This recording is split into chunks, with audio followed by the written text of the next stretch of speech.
अरे मोहनी मुरतिया।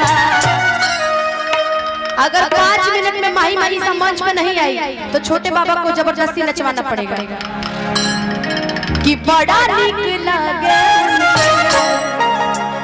अरे मीठी मीठी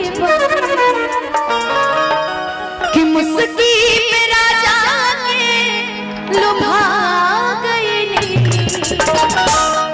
बाकी भाव कभी भैया अमरजीत भैया अगर आवाज जा रही है तो मंच पे आ जाइए। कभी भैया अमरजीत भैया आ गए लोग माही मनीषा सर को ही खा के तब माही मनीषा के कभी अमरजीत भैया कहाँ बड़े हैं। आज मान के चली कि आज गीत माही मनीषा करते हैं बात। हां माथा पिए गए रहे कि मुस्की पे राजा के लुभा गईनी कि जैसन सोचले रहनी अरे वैसन धनिया मोर कि बड़ा कमजोर कि बड़ा लड़कोर बाकी नहा गए लोग का छोटे बाबा के बिना बताए चल गए रहलू ये वही बाकी तनी पल्लू कर ला बाबा ए पल्लू तो क्या थोड़ा वाटर का प्रबंध करो यार कि जैसन सोचले रहनी अरे वैसन धनिया मोर बारी। अरे कि भैया से गोर बारी अरे मामी से गोर बाड़े हो बाचो बाकी सुंदर बाड़ी नहीं है। सुंदर बाड़ी भूत खूब ना ठीक है बता पापा से कल शिकायत करते हैं रुको कि जैसन सोचले रहनी अरे वैसन माही मोर बाड़ी सावर न गोर बाड़ी।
माही मनीषा दोनों जने कहत है कि दोनों को नहीं है लोग ए सब एगो बात बताई हमर जोन पिया जी बाड़े ना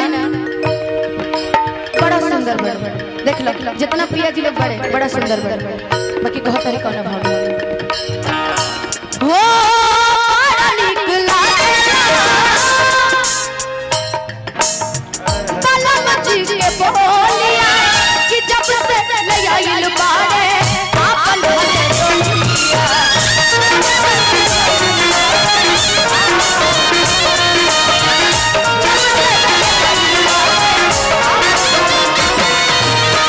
हमारे पिया जी इतना सुंदर बड़े कि उनका मुस्कान के हम का जवाब दे।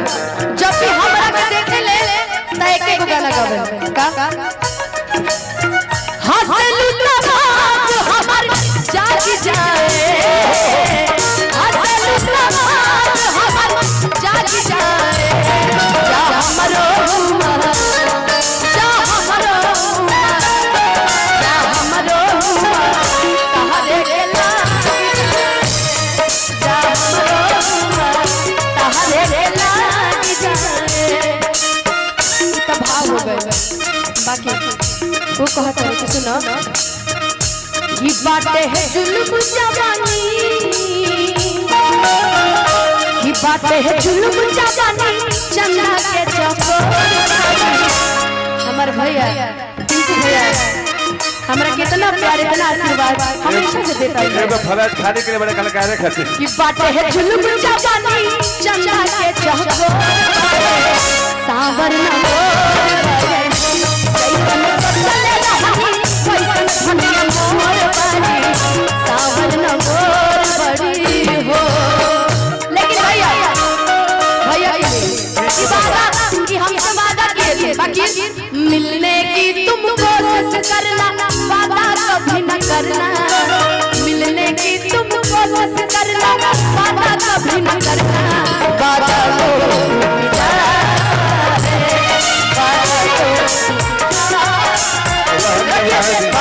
तो टूट जाता है वादा तो टूट जाता है।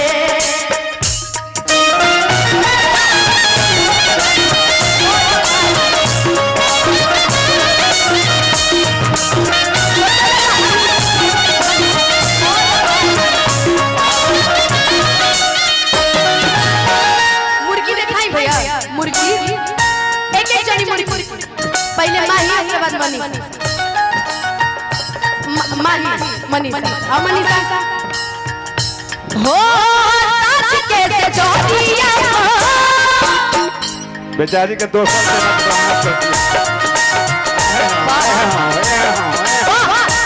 बढ़िया लगा कितना कंजूस बड़ा मर्द है ताली बजा खाली। हां आज माही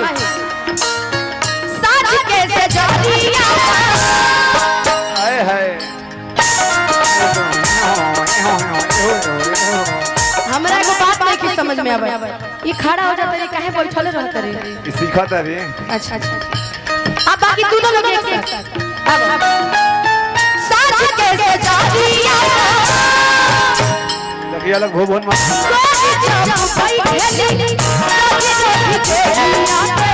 आपन पे बैठे